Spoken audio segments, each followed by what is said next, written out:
Ladies and gentlemen, welcome back to my review of the Daryl Dixon Show, Season 1. This episode was episode 4, and I looked it up ahead of time, okay? I don't know exactly how to pronounce this. It's La Dame de Fer? La Dame de Fer. See, I did my research this time, okay? All right. Well, ladies and gentlemen, I know I haven't made any other videos lately besides these reviews. I recorded like 8. I just haven't edited them. They take time, and I got a ton of stuff. Like, look, each time you come back in these videos, I have something new in the background or something's going on. I got to put this together by hand, okay? So it's taking time. Regardless, I wanted to make sure I got this video out on time. This is, again, the Daryl Dixon Show, episode 4. And this one was, I thought, better than last week's. Not that I thought last week's was bad by any means. And if you saw the review, you'll know I liked the episode. It was just kind of meh. Like, there wasn't anything to really say about it. But I liked this one a lot more. There was definitely some goofy moments in this, but most of them took place in the beginning. So I'm going to kind of run down the notes that I took on my phone. I never usually do this, but I don't know. Last week, I felt like I didn't have anything to say. So I figured, let me just whip out the phone while I'm recording, and we'll go from there. And the first thing I made note of was very early on. It was the first scene. It was Daryl and Laurent. Daryl was in some, like, underground place, and Laurent was there through the bars, but there was walkers all around, and Laurent just starts praying, and the walkers all go away. Now, they never said, or they never blatantly expressed that this was a dream. They only cut to a really goofy scene that we're going to get to in a second after that, but they never really expressed that it was a dream or if it was a reality. I think it was a dream. I don't know. But but Laurent just like prays away all the walkers and somehow he doesn't get eaten. As if that worked for anyone over the last, 15 years of the apocalypse? I don't know. I thought that was really goofy, but I honestly think it was a dream, so that explains it at least. So it's not super goofy. It in some way is reasonable and makes sense. But that was what I found to be a pretty interesting way to open the show. And then after that, the even goofier element is as soon as that dream sequence ends, we get an underground shot lit up just like how this freaking ring light is lighting me up, but underwater. And it's Daryl in the middle of the night, might I add, killing 2 walkers that are, like, attacking his legs underwater in this, like, crazy cool slow motion where Daryl just has his eyes open in this murky, wretched bacteria, flesh-eating, ammonia, whatever, water, disgusting water, and just can magically see in the middle of night this walker eating his leg and knows exactly where to stab him in the head, and same with the other walker, and he immediately could just see them, and I just don't get it because it's the middle of the frickin' night, but the ocean is more bright, apparently, than the actual world is at this point in time.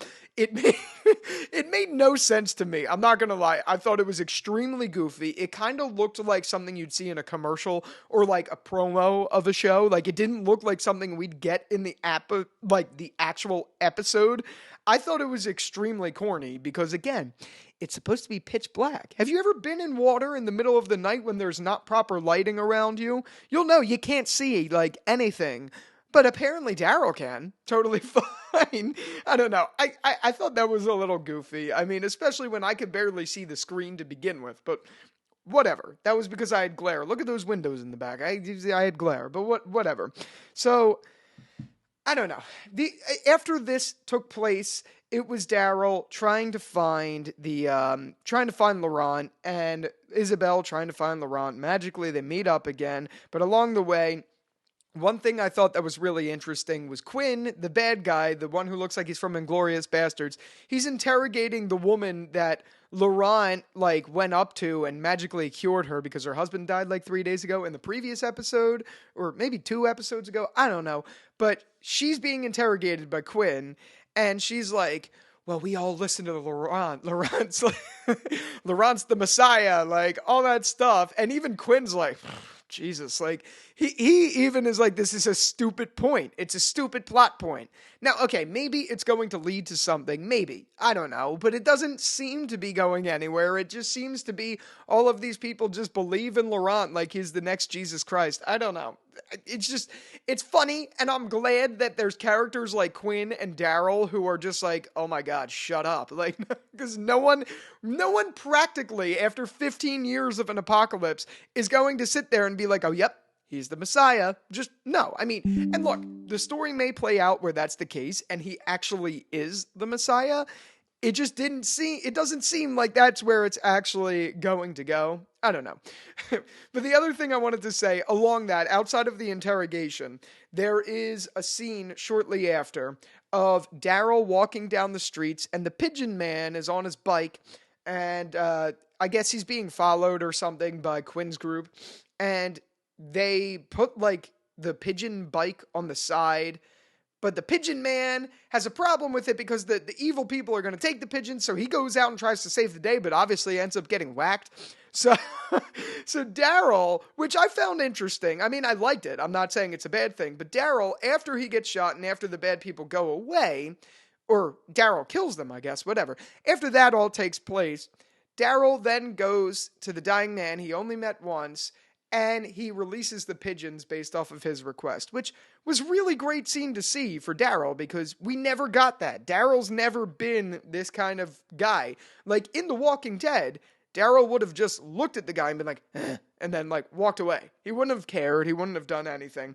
And while I was watching the episode, I was thinking to myself, like, okay, this feels like they're adding more elements to Daryl than were ever present. And I was thinking whether I thought that was a good thing or not as I was watching the episode. And I have the notes here. Like, I was actually actively thinking about this. But the more I've thought about it, honestly, I don't think it's like they were adding something new to his story because of this. I think it's more or less that Daryl's in a new environment. He's spent, 12 of the 15 or so years in the apocalypse being conditioned to work with a group of survivors, and now that he's in France, he's alone. So yeah, okay, when Daryl was in America and he was comfortable around the people he was comfortable with, yeah, maybe he wouldn't have cared about some guy who lost a pigeon or whatever, I don't know. But now that he's alone in France and has to adapt and find his way out, I think it's a little bit more fitting for him to care more. He's kind of only forced to. He doesn't know where he's going. He doesn't know anyone. So he's trying to, like, I guess, adapt. I don't know. I don't think it was like they were trying to change his character there. But that was so not Daryl in the main show that it felt odd and not necessarily a bad thing. It felt out of place for Daryl. But the more I've thought about it, the more it makes sense and doesn't feel out of place for Daryl, if that makes any sense. And regardless, the reason I'm bringing all of this up is I think that it's a good thing that we're getting these scenes of Daryl where he's, having more dialogue and doing more and showing more compassion. Another prime example of this lack of compassion is the interrogation scene shortly thereafter with him and Isabel, where he tells the story about a boy or whatever with a pig. And it's an awesome, awesome speech for Daryl's interrogation. And then at the end, Isabella's like, was that guy you with the pigs? And Daryl's like, no, I made that shit up. I loved it. That is so awesome. That just fit Daryl's character so well, where it didn't feel too obtrusive. It felt different than what we got in the main franchise, but it worked. It works here when you have Daryl as the lead, and it's a more natural lead than it was in like season 10 and 11. This just feels right. It feels very true to what Daryl would be if he was given more time in the main series to develop as a lead.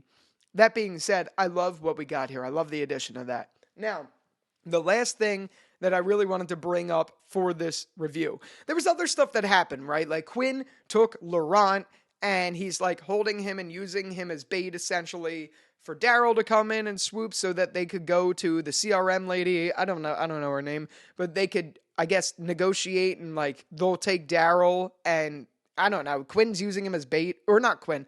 Whatever. I don't know the character's name. Did I call the Inglorious Bastard guy Quinn? I don't know. Okay, the one I'm talking about is Isabel's ex-boyfriend who was in the love triangle with Isabel's sister. That guy. I'm talking about this guy right now. I think I called Quinn the Inglourious Bastards looking dude earlier. I don't know that guy's name. I have no idea. Regardless, some chaos ensued with Quinn, the boyfriend guy, with him and Daryl. That's what happened in this episode. There was a little bit of that, and I'm getting bored talking about that. It's classic bait and switch shit. There was a fight that ensued because they were using Laurent as bait for Daryl to come, and of course it didn't go to plan, and that all took place, and yada yada.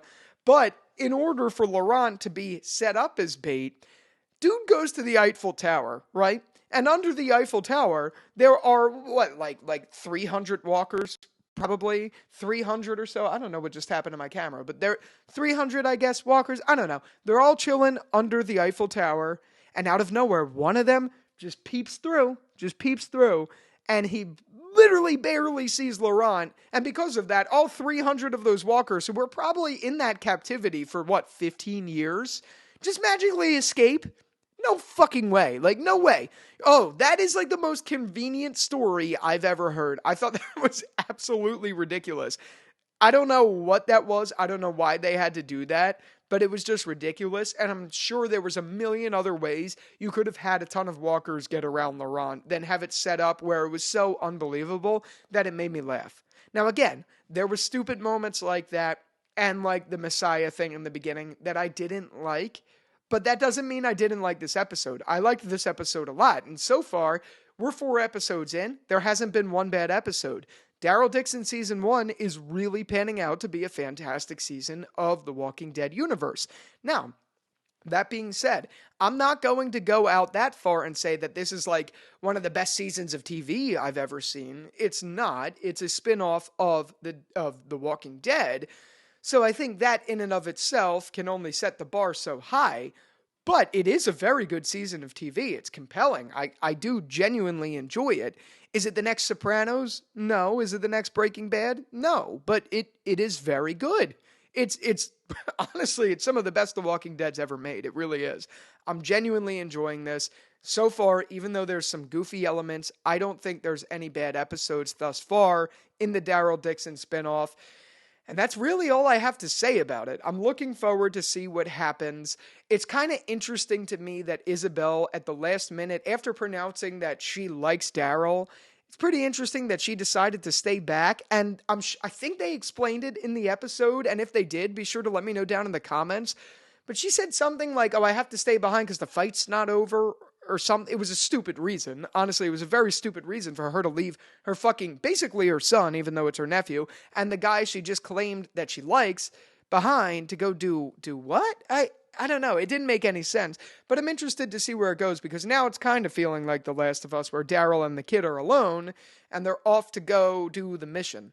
Even though it doesn't feel like The Last of Us at all, this, I guess, is the part that I think the comparisons were raised from. I don't know. Whatever. Regardless, I'm interested to see how those two stories bridge. Obviously, we all know that Isabel's going to come back around into the picture in some way, shape, or form. Maybe it's not all happy. Maybe she goes to the dark side. I don't know. But we know Daryl and Isabel are going to see each other again. Maybe they're setting up a big plot twist with her. I don't know. Who knows? Regardless, I'm really interested to see what happens in the next 2 episodes because they're the last 2 episodes of the first season. And with that in mind, it's making me think, I wonder how soon the Daryl Dixon Show Season 2 is going to come out because they filmed that a while ago. Interested to see. I wonder if they're just going to kind of roll into it based off of that schedule. Who knows? But with all that out of the way, thank you again so much for watching this video. What did you think about the Daryl Dixon Show Episode 4, La Dame de Fer? Whatever that pronunciation is. Let me know down in the comments. Let's start a healthy conversation down there. And with all of that out of the way, thank you again so much for watching this video. And until the next one, I'll talk to you later. Peace out.